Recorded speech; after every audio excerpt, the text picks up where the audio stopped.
उत्तर पूर्व, अद्भुत, रोमांचक और मनोहारी, उसकी छटा को समेटती रेडियो डायरी, जिसके पन्ने खुलते हैं हर रविवार शाम 5:30 बजे गोल्ड पर। पूर्वोत्तर डायरी। नमस्कार श्रोताओं, पूर्वोत्तर डायरी के एक ताजा अंक में आप सभी का स्वागत है। हर रविवार शाम 5:30 बजे हम पूर्वोत्तर डायरी के पन्ने आपके लिए खोलते हैं। पूर्वोत्तर राज्यों की विभिन्न गतिविधियों से आपको रूबरू करवाते हैं।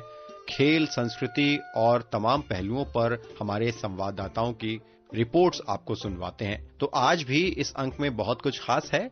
मैं कमल कुमार प्रजापति आप सभी श्रोताओं का आज के इस अंक में स्वागत करता हूं। पूर्वोत्तर डायरी।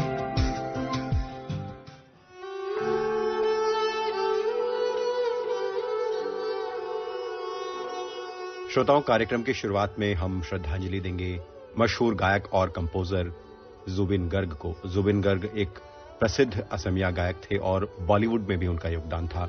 बीते शुक्रवार को स्कूबा डाइविंग के दौरान उनका आकस्मिक निधन हुआ।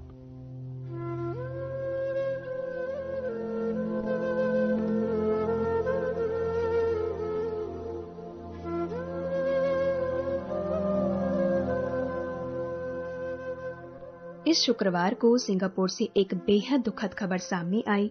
मशहूर असमिया गायक और संगीतकार जुबिन गर्ग का एक स्कूबा डाइविंग हादसे में निधन हो गया। वे केवल 52 वर्ष के थे। उन्हें समुद्र से बाहर निकालकर सिंगापुर पुलिस ने अस्पताल पहुंचाया, जहां चिकित्सा कक्ष में डॉक्टरों ने पूरी कोशिश की, लेकिन उन्हें बचाया नहीं जा सका। प्रधानमंत्री नरेंद्र मोदी ने जुबिन गर्ग के आकस्मिक निधन पर शोक व्यक्त किया है। उन्होंने कहा है कि गर्ग हमेशा अपने समृद्ध संगीत योगदान के लिए याद किए जाएंगे। प्रधानमंत्री ने सोशल मीडिया पर कहा कि उनकी रचनाएं हर वर्ग के लोगों में लोकप्रिय थी। उन्होंने परिवार और प्रशंसकों के प्रति संवेदना व्यक्त की।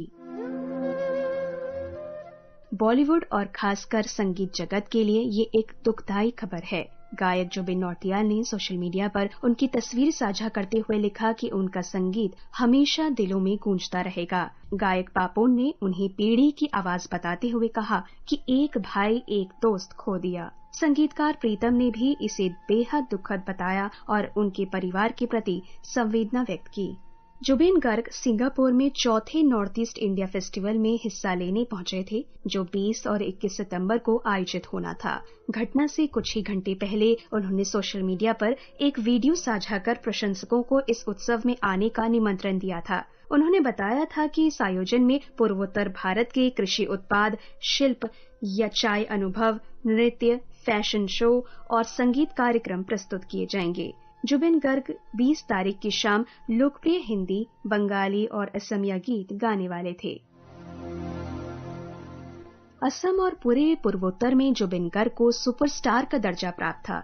बॉलीवुड में उन्हें पहचान वर्ष 2006 में फिल्म गैंगस्टर के गीत या अली से मिली, जिसने उन्हें पूरे देश का चहेता गायक बना दिया। वर्ष 2002 में उनकी छोटी बहन और अभिनेत्री संगीतकार जोंकी बार्थोकुर की असम के सोनितपुर जिले में सड़क दुर्घटना में मृत्यु हो गई थी। उस स्मृति में गर्ग ने उसी वर्ष शिक्षु नामक एल्बम जारी किया था।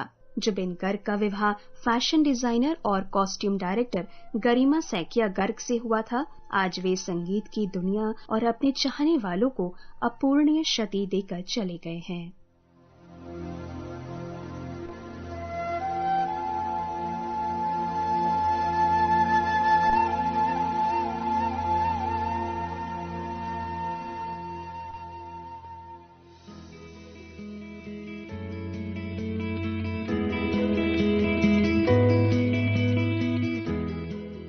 श्रोताओं, कल यानी 20 सितंबर को हमने मनाया अंतर्राष्ट्रीय रेड पांडा दिवस।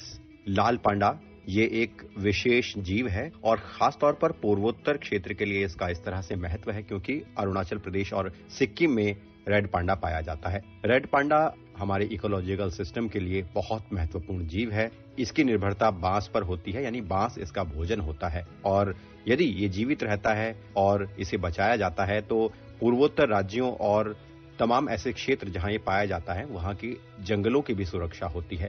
तो आइए इस खास रिपोर्ट में जानते हैं रेड पांडा के बारे में विस्तार से कि ये जीव क्या है, किस तरह से इसका पारिस्थितिकी तंत्र में महत्व है और किस तरह से भारत के पूर्वोत्तर हिस्से में ये जीव वहां के इकोलॉजिकल सिस्टम को बचाए हुए है और क्यों इस जीव का संरक्षण आवश्यक है। आइए सुनते हैं ये खास रिपोर्ट।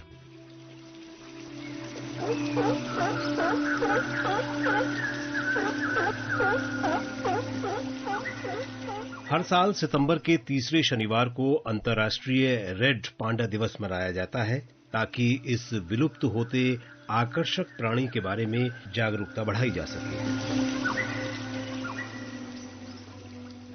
लाल भूरे रंग के फर और लंबी झबरीली पूंछ वाले इस छोटे जीव का नाम है रेड पांडा, जिसे उत्तर पूर्व भारत और हिमालय की जैव विविधता का प्रतीक माना जाता है। भारत में रेड पांडा मुख्य रूप से सिक्किम, अरुणाचल प्रदेश और पश्चिम बंगाल के दार्जिलिंग और कालिम्पोंग के ऊंचाई वाले जंगलों में पाया जाता है। सिक्किम ने तो इसे अपना राज्य पशु भी घोषित किया है। अरुणाचल प्रदेश में Namdapha national park, Dibang valley और Singchung Bugun village conservation reserve इनके महत्वपूर्ण आवास हैं। सिक्किम में कंचनजंगा राष्ट्रीय उद्यान और इसके आसपास के बांस के जंगल रेड पांडा के लिए सबसे उपयुक्त माने जाते हैं। पश्चिम बंगाल का नोरा वैली नेशनल पार्क और सिंगालीला नेशनल पार्क भी इनकी सुरक्षित पनाहगाह हैं। सामान्यतः ये 2200 से 4800 मीटर की ऊंचाई पर पाए जाते हैं, जहां ठंडा और नम वातावरण हो और बांस की पर्याप्त झाड़ियां उपलब्ध हो। रेड पांडा के नाम की कहानी भी उतनी ही दिलचस्प है जितना ये जीव खुद है। माना जाता है कि इसका नाम नेपाली भाषा से आया है, जहां पोन्या शब्द का अर्थ है बांस खाने वाला जानवर। यही शब्द धीरे धीरे अंग्रेजी में पांडा बन गया। खास बात यह है कि पांडा नाम सबसे पहले रेड पांडा को दिया गया था। रेड पांडा को कई बार लेसर पांडा या फायरफॉक्स भी कहा जाता है। इसका विकास क्रम भी बेहद पुराना है और वैज्ञानिक मानते हैं कि ये करोड़ों साल पहले जीवित कुछ विलुप्त प्रजातियों से जुड़ा हुआ है। दिखने में लोमड़ी और रैकून जैसा लगने वाला ये प्राणी वास्तव में किसी से प्रत्यक्ष रूप से जुड़ा नहीं है, बल्कि ये अपनी ही अनोखी प्रजाति है। यही विशेषता इसे जैव विविधता के अध्ययन में और भी महत्वपूर्ण बनाती है। रेड पांडा का जीवन बांस पर ही निर्भर है। इसके भोजन का 95% हिस्सा बांस की पत्तियों और कलियों से पूरा होता है। हालांकि रेड पांडा फल, जामुन और कभी-कभी छोटे जीव जंतु भी खा लेता है। वैज्ञानिक तौर पर वर्गीकरण में इसे मांसाहारी कहा गया है, लेकिन जीवन ये लगभग शाकाहारी की तरह ही बिताता है। पेड़ों पर रहना, उनकी डालियों पर फुर्ती से घूमना और लंबी पूंछ से संतुलन बनाए रखना इसकी खासियत है। आज इनकी संख्या लगातार घट रही है। IUCN की रेड लिस्ट में इन्हें संकटग्रस्त प्रजाति घोषित किया गया है। वनों की कटाई, बांस के जंगलों का सिकुड़ना, झूम खेती और जलवायु परिवर्तन इनके अस्तित्व के लिए गंभीर खतरा है। इसके अलावा पालतू कुत्तों और इंसानी गतिविधियों से भी इनका जीवन प्रभावित होता है। भारत में इनकी संख्या सैकड़ों में ही है और यही कारण है कि संरक्षण पर विशेष बल दिया जा रहा है। रेड पांडा के संरक्षण की बात करें तो सरकार और स्थानीय समुदाय दोनों ही मिलकर प्रयास कर रहे हैं। सिक्किम में कंचनजंगा लैंडस्केप प्रोजेक्ट के तहत बांस के जंगलों को पुनर्जीवित करने और रेड पांडा के आवास को सुरक्षित बनाने पर काम हो रहा है। यहाँ स्थानीय लोगों को प्रशिक्षण देकर रेड पांडा गार्जियन बनाया गया है, जो जंगलों की निगरानी करते हैं और अवैध कटाई को रोकते हैं। अरुणाचल प्रदेश में Singchung Bugun village conservation reserve इसका उदाहरण है, जहां स्थानीय बुगुन जनजाति ने अपने जंगलों को संरक्षण क्षेत्र में बदला और रेड पांडा सहित कई दुर्लभ प्रजातियों की रक्षा में योगदान दिया। पश्चिम बंगाल के नेओरा वैली नेशनल पार्क के आसपास भी समुदाय आधारित संरक्षण कार्यक्रम चलाए जा रहे हैं। यहाँ ग्रामीणों को इको टूरिज्म से जोड़ा गया है। रेड पांडा के संरक्षण का सीधा संबंध हिमालयी पारिस्थितिकी तंत्र से है। जहां रेड पांडा सुरक्षित रहते हैं, वहां के जंगल भी बेहतर स्थिति में हैं। यही जंगल नदियों को सुरक्षित रखते हैं, जो पूरे उत्तर पूर्व भारत की जीवन रेखा है। इस दृष्टि से रेड पांडा केवल एक जीव नहीं, बल्कि पूरे क्षेत्र के पर्यावरण और स्थानीय समाज के भविष्य का प्रतीक है। पूर्वोत्तर डायरी के लिए विशाल शर्मा।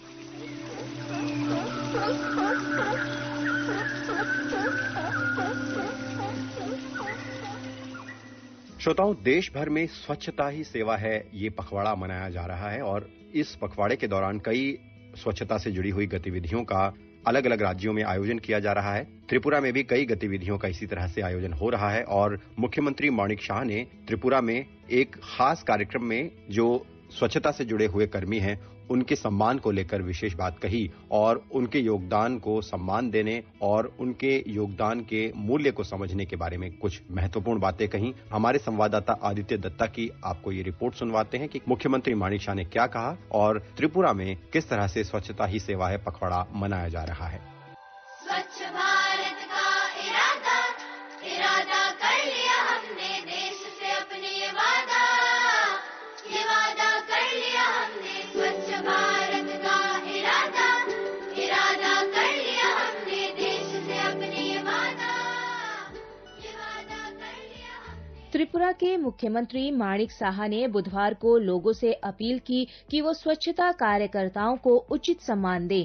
मुख्यमंत्री ने कहा कि ये कार्यकर्ता हमारे शहरों और बस्तियों को साफ और स्वच्छ बनाए रखने में अहम भूमिका निभाते हैं और इन्हें समाज में उसी तरह की प्रतिष्ठा मिलनी चाहिए जैसी अग्रिम पंक्ति के कर्मियों को दी जाती है।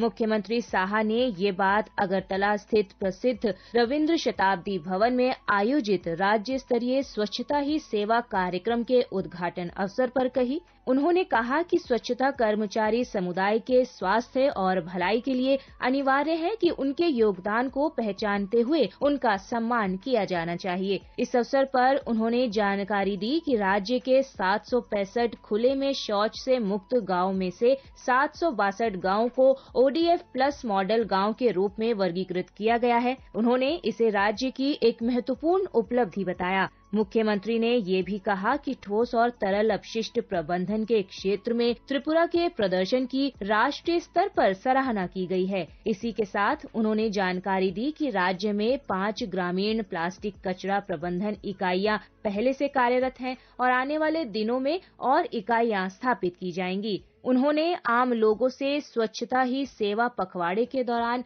प्रतिदिन कम से कम 1 घंटा सफाई कार्यों में देने की अपील की। उन्होंने कहा कि विद्यालयों और युवाओं को भी इस अभियान में सक्रिय रूप से शामिल किया जाना चाहिए ताकि स्वच्छता के प्रति जागरूकता बढ़े और अधिक व्यापक बनाया जा सके। मुख्यमंत्री साहा ने सुझाव दिया कि इस दौरान वाद विवाद प्रतियोगिताएं, चित्रकला प्रतियोगिताएं और सांस्कृतिक कार्यक्रमों के माध्यम से कचरे के उचित प्रबंधन और साफ सफाई के प्रति जन सामान्य को जागरूक किया जाए। उन्होंने कहा कि ऐसे आयोजन न केवल जन भागीदारी को बढ़ाते हैं बल्कि स्वच्छता को लेकर एक सकारात्मक माहौल भी तैयार करते हैं।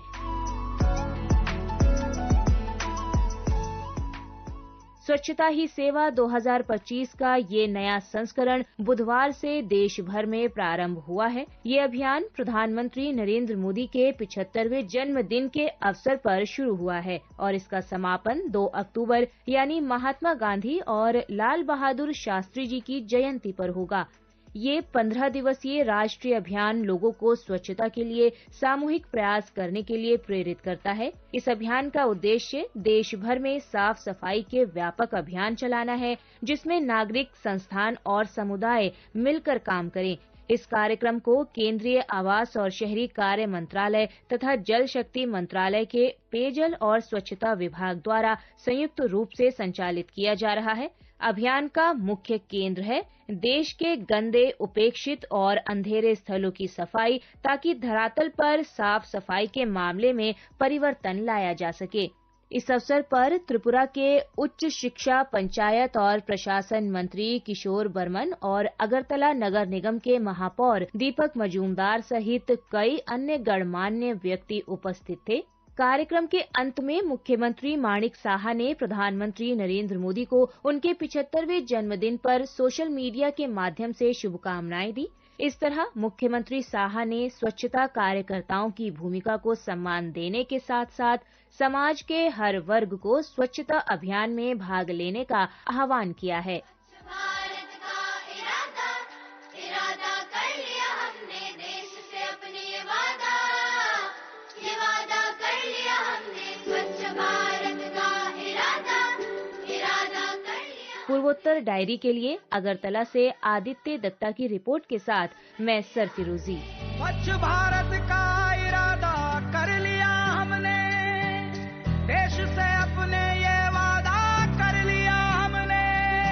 स्वच्छ भारत का इरादा कर लिया हमने, देश से अपने ये वादा कर लिया हमने। श्रोताओं, दिसंबर महीने की शुरुआत में हॉर्नबिल फेस्टिवल जो कि नागालैंड में मनाया जाता है चर्चा में रहता है और इसकी चर्चाएं अभी शुरू इसलिए हो चुकी हैं क्योंकि इस फेस्टिवल को हाल ही में नई दिल्ली में एक खास पुरस्कार से सम्मानित किया गया। कल्चर, म्यूजिक एंड डांस के लिए सिल्वर बेनियन अवार्ड से इस फेस्टिवल को सम्मानित किया गया और केंद्रीय संस्कृति एवं पर्यटन मंत्री ने इस सम्मान को दिया। तो आइए जानते हैं हॉर्नबिल फेस्टिवल के सम्मान के बारे में और किस तरह से ये उत्सव एक जनजातीय संस्कृति और संगीत के लिए बहुत महत्वपूर्ण उत्सव है।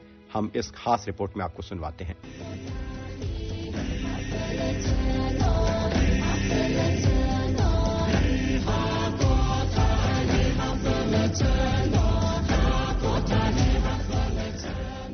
नागालैंड का मशहूर हॉर्नबिल फेस्टिवल एक बार फिर पूरे देश में चर्चा में है। इस त्योहार को द वीक हेरिटेज अवार्ड्स में best cultural music and dance के लिए सिल्वर बेनियन अवार्ड मिला है। ये पुरस्कार हाल ही में नई दिल्ली में हुए एक कार्यक्रम में दिया गया। हॉर्नबिल फेस्टिवल को ये सम्मान जनजातीय संस्कृति को संगीत और नृत्य के जरिए संजोने के लिए मिला है।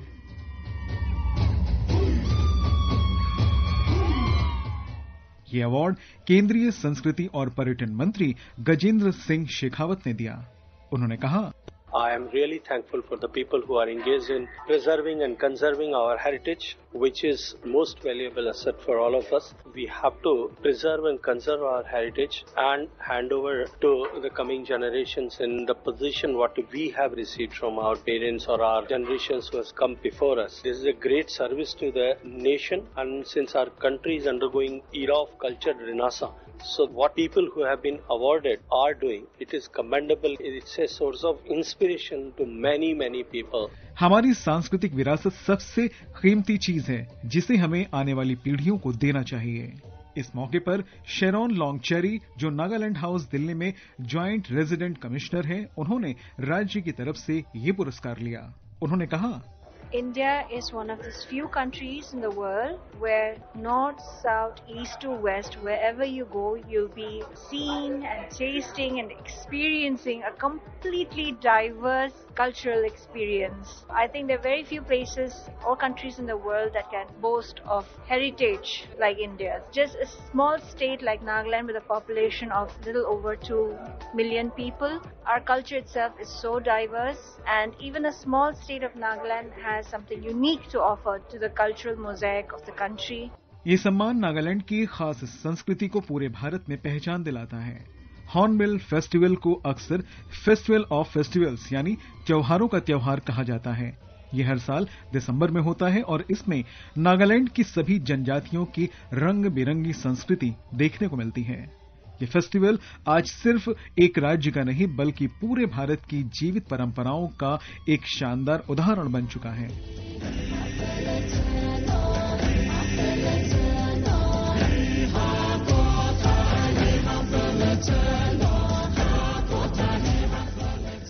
पूर्वोत्तर डायरी के लिए मैरी की रिपोर्ट के साथ निखिल कुमार।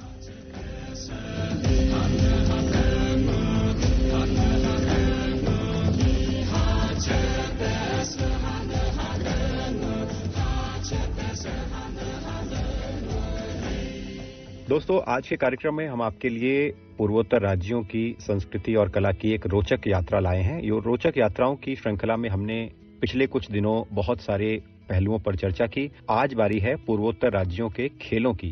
पूर्वोत्तर राज्यों के खेलों का इतिहास बहुत पुराना है। आप सभी जानते हैं कि मणिपुर में खेला जाने वाला पोलो शताब्दियों से मणिपुर में खेला जाता रहा है और आज भी इसे इस राज्य में खेलने की परंपरा है। इसी तरह से तमाम ऐसे खेल हैं जो पूर्वोत्तर राज्यों की विभिन्न जनजातियों द्वारा आज भी खेले जाते हैं और पूर्वोत्तर राज्यों के खिलाड़ियों ने राष्ट्रीय और अंतर्राष्ट्रीय स्तर पर भारत का परचम लहराया है। बहुत सारे पदक हमारे देश के लिए उन्होंने जीते हैं। आप सभी ने मैरी कॉम का नाम तो सुना ही होगा और ऐसे तमाम खिलाड़ी जिन्होंने हाल ही में ओलंपिक से लेकर राष्ट्रमंडल खेलों और तमाम खेलों में भारत के झंडे को लहराया है। तो आइए एक विस्तृत आपको रिपोर्ट सुनवाते हैं पूर्वोत्तर राज्यों के खेलों की रोचक यात्रा पर, जिसमें हम बात कर रहे हैं पूर्वोत्तर राज्यों के परंपरागत खेलों के बारे में, पूर्वोत्तर राज्यों से निकलने वाले खिलाड़ियों की यात्रा के बारे में और साथ में सरकार की कुछ योजनाओं के बारे में जिसके तहत पूर्वोत्तर राज्यों में खेलों को बढ़ावा दिया जा रहा है। उत्तर पूर्व भारत, जिसे हम भारत का रत्न भी कह सकते हैं, न केवल अपनी संस्कृति, परंपराओं और भाषाई विविधताओं के लिए जाना जाता है, बल्कि यहाँ के लोग खेलों के क्षेत्र में भी भारत को नई ऊंचाइयों तक ले जा रहे हैं। यहाँ की मिट्टी में ऐसी सादगी और कठोरता है जो खिलाड़ियों को मानसिक और शारीरिक रूप से मजबूत बनाती है। यहाँ के पारंपरिक खेल आज भी गांव कस्बों में जीवित हैं और वहीं से निकलते हैं ऐसे खिलाड़ी जो आगे चलकर अंतर्राष्ट्रीय मंचों पर भारत का परचम लहराते हैं। पूर्वोत्तर भारत के 8 राज्यों असम, अरुणाचल प्रदेश, मणिपुर, मेघालय, मिजोरम, नागालैंड, त्रिपुरा और सिक्किम में विविध पारंपरिक खेल देखने को मिलते हैं जो स्थानीय संस्कृति, त्योहारों और जीवन शैली से गहराई से जुड़े हैं। असम में पारंपरिक खेलों का प्रमुख उदाहरण है दोंधी बियो, जो 2 टीमों के बीच खेले जाने वाला एक तेज गति वाला खेल है। वहीं कबड्डी और गिल्ली डंडा जैसे खेल ग्रामीण क्षेत्रों में लोकप्रिय हैं। मणिपुर का सबसे प्रसिद्ध पारंपरिक खेल है सगोल कांगजेई, जिसे आधुनिक पोलो का प्रारंभिक रूप माना जाता है। यहाँ के लोग सदियों से इस घुड़सवारी खेल को खेलते आए हैं। इसी राज्य से पोलो का अंतर्राष्ट्रीय सफर शुरू हुआ। थांगता और सरित सरक मणिपुर के पारंपरिक मार्शल आर्ट्स हैं, जिनमें शारीरिक क्षमता, लयबद्धता और मानसिक संतुलन की जरूरत होती है। यूबी लकपी मणिपुर का एक पारंपरिक खेल है जो रग्बी जैसा होता है, लेकिन इसमें तेल से लिप्त नारियल का उपयोग गेंद की तरह किया जाता है। ये खेल खासकर त्योहारों पर खेला जाता है और इसके पीछे धार्मिक महत्व भी है। मेघालय में जटरा और वाई कुपर जैसे पारंपरिक खेल देखे जाते हैं जो पारंपरिक समुदायों के बीच आपसी सहयोग और संतुलन को बढ़ावा देते हैं। यहाँ आर्चरी यानी तीरंदाजी बहुत लोकप्रिय है, विशेषकर तेरशिला नामक खेल जिसमें दैनिक जीवन की कुशलता झलकती है। मिजोरम में इंटर विलेज फुटबॉल टूर्नामेंट आज भी पारंपरिक गौरव का विषय रहता है। ग्रामीण क्षेत्रों में किट्टल और सुकपेक जैसे खेल खेले जाते हैं, जिनमें शरीर के लचीलेपन और तीव्रता की परीक्षा होती है। नागालैंड में खो खो और सेसे जैसे पारंपरिक खेल युवाओं को न केवल शारीरिक रूप से दक्ष बनाते हैं, बल्कि सामुदायिक भावना भी सिखाते हैं। नागा रेसलिंग यहाँ का एक अत्यंत लोकप्रिय खेल है जो ताकत, संतुलन और तकनीक पर आधारित होता है। अरुणाचल प्रदेश में एपटानी जनजाति का डीलो खेल और मिश्मी जनजाति का कट्टा फाइटिंग आज भी पारंपरिक मेलों में दिखते हैं। यहाँ के बोंग गेम्स और लोकल एथलेटिक्स स्पर्धाएं उच्च पर्वतीय क्षेत्रों में खेले जाते हैं, जहाँ ऑक्सीजन की कमी के बावजूद खिलाड़ी पूरी ऊर्जा के साथ खेलते हैं। त्रिपुरा में मुकना और थांगुट जैसे कुश्ती आधारित खेल स्थानीय युवाओं में खासे लोकप्रिय हैं। बम्बा और नटुआ जैसे खेल भी विभिन्न जनजातियों में खेले जाते हैं। सिक्किम में याक रेसिंग और थोडगे जैसे खेल पारंपरिक त्योहारों का हिस्सा हैं। सिक्किम की ऊंचाई और कठोर मौसम के बीच ये खेल खिलाड़ियों की मानसिक और शारीरिक क्षमता की परीक्षा लेते हैं।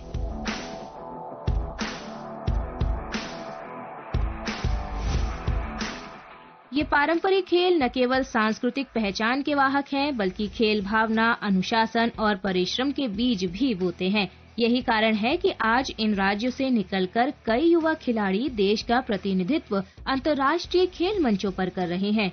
उत्तर पूर्व भारत के खिलाड़ी अब किसी भी खेल मंच पर केवल भाग लेने नहीं जाते, बल्कि पदक जीत कर लौटते हैं। इस क्षेत्र की मेहनती और अनुशासित जीवन शैली ने यहाँ के खिलाड़ियों में एक विशेष मानसिक दृढ़ता पैदा की है, जो खेलों में अत्यंत महत्वपूर्ण मानी जाती है। सबसे पहले बात करते हैं मणिपुर की मैरी कॉम की। उनका पूरा नाम मंगते चंगनेई जैंग मैरीकॉम है। वे मणिपुर के चुराचांदपुर जिले से आती हैं। उन्होंने 2002 में तुर्की के अंतालिया में आयोजित विश्व महिला मुक्केबाजी चैंपियनशिप में पहली बार स्वर्ण पदक जीतकर दुनिया का ध्यान खींचा। इसके बाद वे 2005, 2006, 2008, 2010 और 2018 में भी विश्व चैंपियन बनी। कुल मिलाकर उन्होंने 6 बार वर्ल्ड चैंपियन बनने का गौरव प्राप्त किया है। 2012 के लंदन ओलंपिक में उन्होंने फ्लाईवेट कैटेगरी में कांस्य पदक जीता। उन्हें पद्म भूषण, पद्मश्री और राजीव गांधी खेल रत्न जैसे पुरस्कार भी मिल चुके हैं।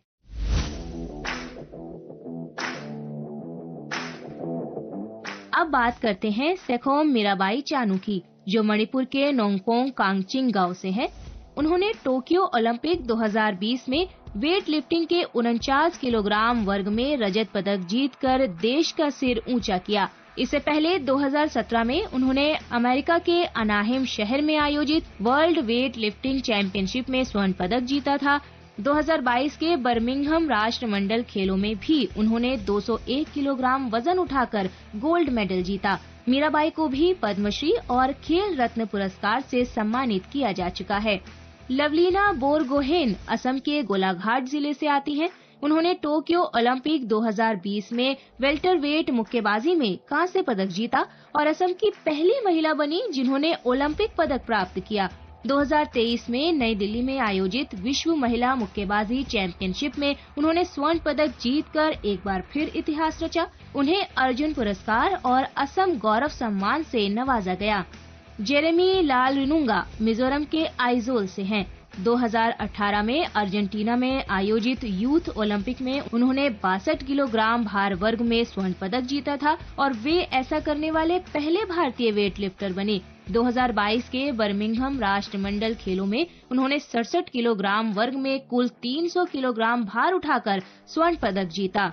बिंदिया रानी देवी मणिपुर से ही आती हैं। उन्होंने 2022 के कॉमनवेल्थ गेम्स में 55 किलोग्राम भार वर्ग में 202 किलोग्राम वजन उठाकर रजत पदक जीता। नयनमणि सैकिया असम के गोलाघाट से हैं और भारतीय लॉन बॉल्स टीम की सदस्य हैं। 2022 के राष्ट्रमंडल खेलों में उन्होंने लॉन बॉल्स में भारत को पहला स्वर्ण पदक दिलाया। डिम्पा देवी मणिपुर से हैं और उन्होंने भारतीय महिला फुटबॉल टीम का नेतृत्व किया। मणिपुर से ही बेमबेम देवी को भी भारतीय महिला फुटबॉल का अग्रणी चेहरा माना जाता है। वे 2015 में अंतर्राष्ट्रीय फुटबॉल से संन्यास लेने तक भारत के लिए 85 से अधिक मैच खेल चुकी थीं।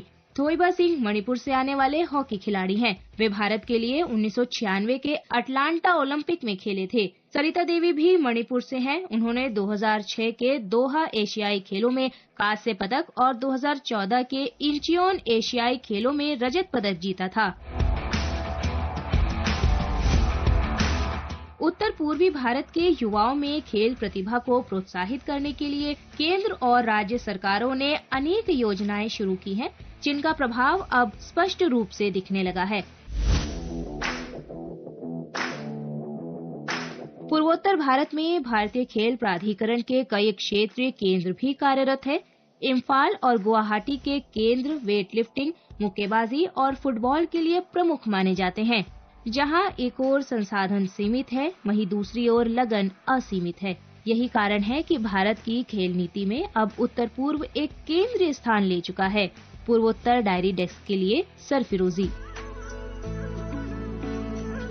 श्रोताओं, आज का पूर्वोत्तर डायरी का अंक अब यहीं समाप्त होता है। हम उम्मीद करते हैं कि आपको आज का अंक हर बार की तरह रुचिकर लगा होगा और इस संबंध में आप अपनी प्रतिक्रिया हम तक जरूर पहुंचाइए। आप हमारी ईमेल आईडी का पता नोट करें, airnsdtalks@gmail.com। आप हमारा व्हाट्सएप नंबर भी प्रतिक्रिया के लिए नोट कर सकते हैं। व्हाट्सएप नंबर है 9289094044 9289094044।